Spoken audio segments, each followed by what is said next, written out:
What this means for the future of the A's in Oakland, a long-running tale, Liz. No kidding, Sarah and Ryan. Oakland City Council member Noel Gallo introduced a measure to let Oaklanders vote on whether public money should be spent on infrastructure and other things related to building the Howard Terminal Ballpark. Now, late last night, that measure failed by a vote of 4-2, with Gallo and Councilmember Carol Fife the only ones to support the measure. Vice Mayor Rebecca Kaplan didn't vote. Gallo says the taxpayers deserve to know what they will or won't be paying for. We've been at this for 3 years now, negotiating, talking, but we don't have the facts, the numbers. You know, I love the A's. I want the A's to stay in Oakland, but at the same time, it's a business. And you're dealing with billionaires in it to make money, but the way it's being presented is that the public, the residents, will have to put up billions of dollars.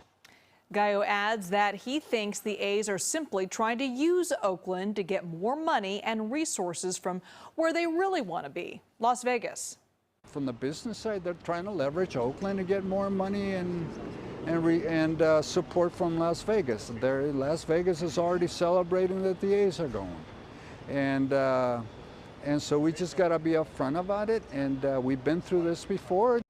Oakland Mayor Libby Schaaf thanked the council members for voting against the measure, saying, quote, a non-binding advisory measure would have jeopardized keeping the A's in Oakland, cost taxpayers as much as $1 million, and done nothing but provide special interests with opportunities to spread misinformation. She added Oakland taxpayers will be protected from the costs of the ballpark and associated development. We have learned the mistakes of the past, and we will not repeat them. This is the second big win for the A's and those supporting the project in just the last few weeks.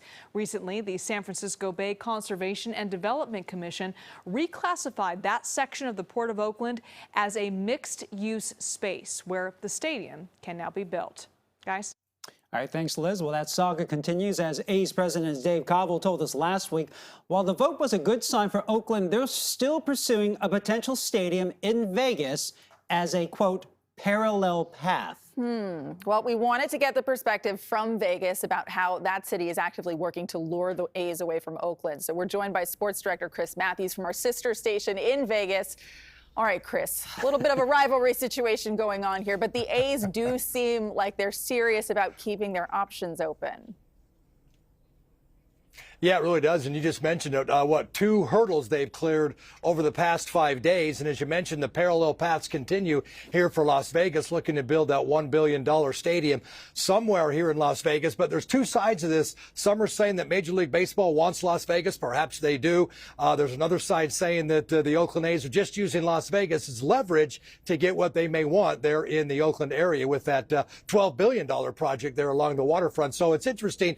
Now, the 2 sites they've been talking about here in Las Vegas, one of them that really even Bally's has come out, the Tropicana owned by Bally's has come out, their CEO has come out and talked a little bit about the A's, and that is one project that would be fantastic for the Oakland Athletics to be right there on the Las Vegas Boulevard in Tropicana.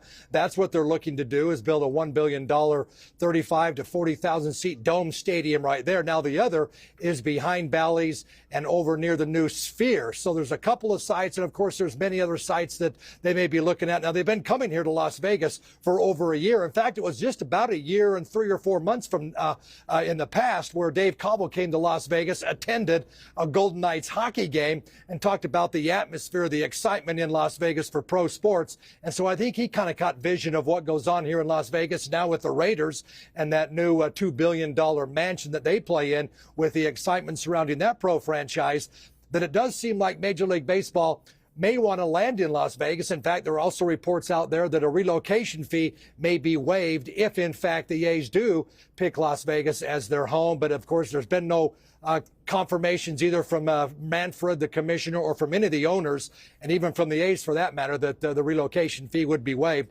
But it's been over a year since they've come out here. When you think about Major League Baseball and do they really want Las Vegas, well, about 5-6 months ago, I think it was in November or October, the A's actually put together a survey In fact, I even got one of the surveys that talked about, do you want a dome stadium?